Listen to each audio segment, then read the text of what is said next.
Hello guys, मैं रविंदर गोहाना। आज मैं जो आपको कहानी सुनाने वाला हूँ यह एक सच्ची कहानी है। और मैं आपको बता दूँ, मुझे स्टोरीज़ लिखने का शौक़ है और मेरी कुछ स्टोरीज़ न्यूज़पेपर्स में भी पब्लिश्ड हुई हैं। मैं वही स्टोरी जब भी मुझे टाइम लगेगा तो आपको मैं सुनाता रहूँगा, यानी यूट्यूब पे अपलोड करता रहूँगा। तो आज स्टोरी जो है वो सुना रहा हूँ आपको। नाना जी, आप अपने घर क्यों नहीं जाते? मोनू ने कहा। बेटा, यही तो है हमारा घर। तुम्हारे दादू पापा मम्मी का, हम सब का यही तो घर है, महेंद्र प्रताप ने मुस्कुराते हुए कहा। मोनू रोने लगा और बोला, बच्चे छुट्टियों में अपने मामा के घर जाते हैं। मुझे भी जाना है अपने मामा के घर। कहाँ रहते हैं मेरे मामा जी? उसकी यह बात सुनकर महेंद्र थोड़ा सा घबरा गया और कुछ कह ना सका। मोनू के ज़्यादा जिद करने पर महेंद्र ने कहा, बेटा, आपके मामा हमसे बहुत दूर चले गए हैं। मोनू ने फिर कहा, आप भी मामा जी के पास क्यों नहीं जाते? यह तो मेरे दादू जी का घर है, आप मेरे दादू के घर क्यों रहते हो? उसने उस छोटे से दोहते की बातें सुनकर महेंद्र की आंखों में पानी आ गया। उसने एक बार मोनू की ओर देखा और फिर आसमान की ओर देखने लगा, मानो वह उन बादलों से पूछ रहा हो कि वह अपने बेटे सुमेर के पास कब जाएगा। यह सोचता हुआ वह घर के आंगन में घूमता रहा। सूजी आंखें, रूखे बाल, सूखे होंठ, उतरा हुआ सा चेहरा व बीमार चाल। चश्मे के नीचे से दो आंसू लुढ़क कर गाल पर आ गए थे। फिर उसने अपने मन को सांत्वना दी कि मोनू का क्या है, वह तो बच्चा है, उसे क्या पता कि बड़ों से कैसे बात करते हैं। उस रात वह घर की छत पर जाकर एक चारपाई पर लेट गया, पर सो ना सका। कभी इधर करवट लेता तो कभी उधर। धीरे धीरे उसके चेहरे पर कोहरा सा छाता जा रहा था। वह कभी तारों की ओर देखता तो कभी चांद को, और फिर चंद्रमा की दूधिया रोशनी में अपने बेटे सुमेर के चेहरे को ढूंढने की कोशिश करता। उस रात उसके मुरझाए हुए चेहरे पर सांत्वना की झलक देखने देने वाला कोई भी नहीं था। चारपाई पर लेटे लेटे कब वह अपने अतीत की इतनी गहराई में चला गया, उसे पता भी नहीं चला। उसकी आंखों के सामने उस दिन के दृश्य चक्कर काटने लगे जब वह अपने बेटे सुमेर की बारात में गया था। सुमेर के ब्याह से 7 दिन पहले ही उसकी मौसी उनके घर आ गई थी। उसने आते ही घर की शक्ल को 4 चांद लगा दिए थे। दरवाज़ों पर हल्दी व गेरू रंग से डिजाइन बनाए गए थे। बैठक के अलावा सभी कमरों का सामान स्टोर में रख दिया था तथा उसमें दरिया बिछा दी गई थी। एक ही बेटा था महेंद्र प्रताप का, जो बड़ा ही नेक और सुशील था। उत्तर प्रदेश के एक छोटे से गांव में से वे सुनीता को ब्याह कर लाए थे, जो अपने माँ बाप की इकलौती औलाद थी। 10 तक ही पढ़ पाई थी वह, लेकिन फिर भी एक समझदार औरत के सभी गुण उसमें मौजूद थे। सुनीता के ससुराल आते ही घर में रौनक आ गई। अब महेंद्र के पैर जमीन पर नहीं लगते थे और वह सुनीता को अपनी सगी बेटे की तरह प्यार करता था। सब कुछ कुशल मंगल चल रहा था। फिर एक दिन सुनीता के माता पिता उससे मिलने उसके ससुराल आए। 4 दिन तक वो वहाँ रहे। 5वें दिन सुनीता के पिता ने महेंद्र प्रताप को कहा, समधी जी, अगर आप कहें तो हम सुनीता को अपने साथ ले जाएं, 2-4 दिन घूम आएगी। हाँ हाँ, क्यों नहीं समधी जी, बच्ची है, घूम आएगी और अपनी सगी सहेलियों से भी मिलाएगी। सुमेर आपको गाड़ी में छोड़ आएगा। शाम को लगभग 4 बजे सुनीता अपने पति सुमेर व माता पिता के साथ अपने मायके चल पड़ी। उसके बाद जो हुआ उसकी किसी ने कल्पना भी नहीं की थी। रेलवे फाटक बंद होने की वजह से उन्हें रास्ते में ही अंधेरा हो गया था।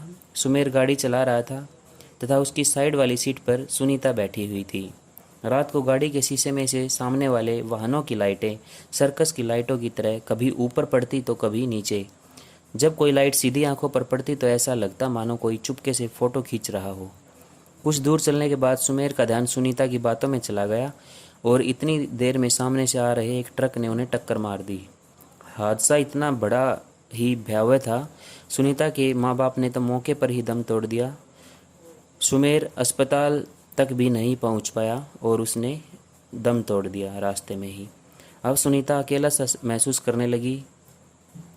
उसे अब आस पड़ोस वालों के ताने भी सुनने पड़ते थे। वह एक ऐसे सूखे वृक्ष की भांति हो गई थी जो रास्ते में खड़ा होता है तथा जिसे आने जाने वाले गाली तो देते हैं, पर कोई यह नहीं सोचता कि इसमें उसकी क्या गलती है, उसकी यह हालत किसकी वजह से हुई है।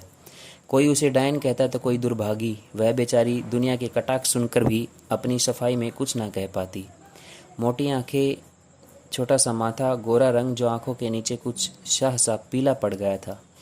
उस गहरे सावले रंग वाली लगभग निर्जीव सी हो चुकी कमज़ोर औरत के मासूम से चेहरे के भावों को केवल एक ही शख्स समझ पाता था। वह था महेंद्र प्रताप, यानी सुनीता का ससुर।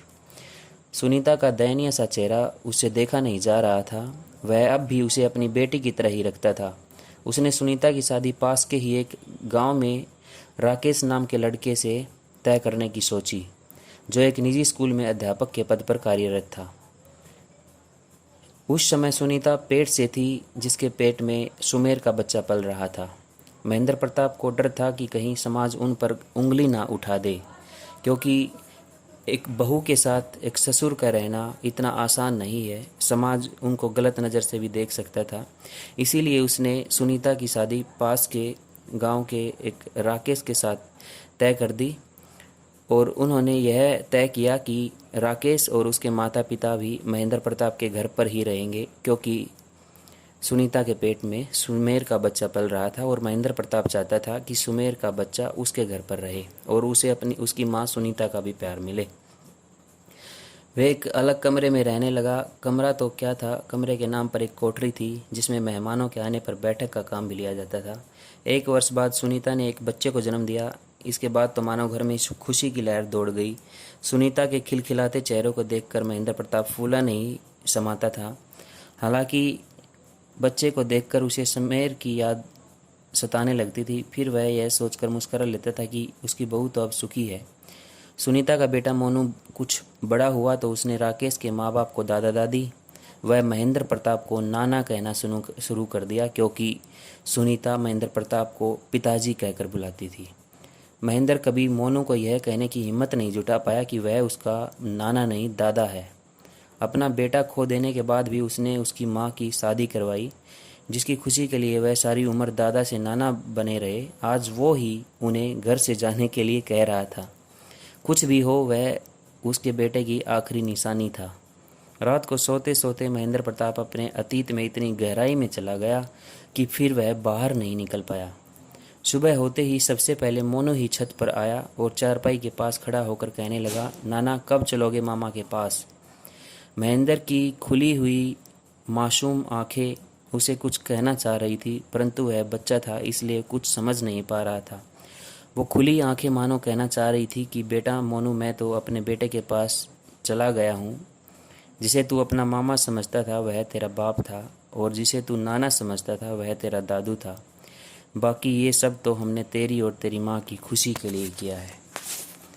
ओके गाइज, ये एक सच्ची कहानी है, और ये मुझे एक आदमी मिला था जब मैं कॉलेज में पढ़ता था। उसने मुझे ये बात बताई थी, और उन्होंने कहा था कि इस स्टोरी को अगर तुम अपने शब्दों में लिख सकते हो तो लिख देना। फिर मैंने ये स्टोरी लिखी और उनको बाद में पढ़वाई, तो उन्होंने कहा कि ठीक है, आप इसको न्यूज़पेपर में छपवा सकते हो। फिर मैंने इसको एक नेशनल न्यूज़पेपर में पब्लिश करवाया था, और इसके लिए मुझे कुछ प्राइज़ भी मिला था।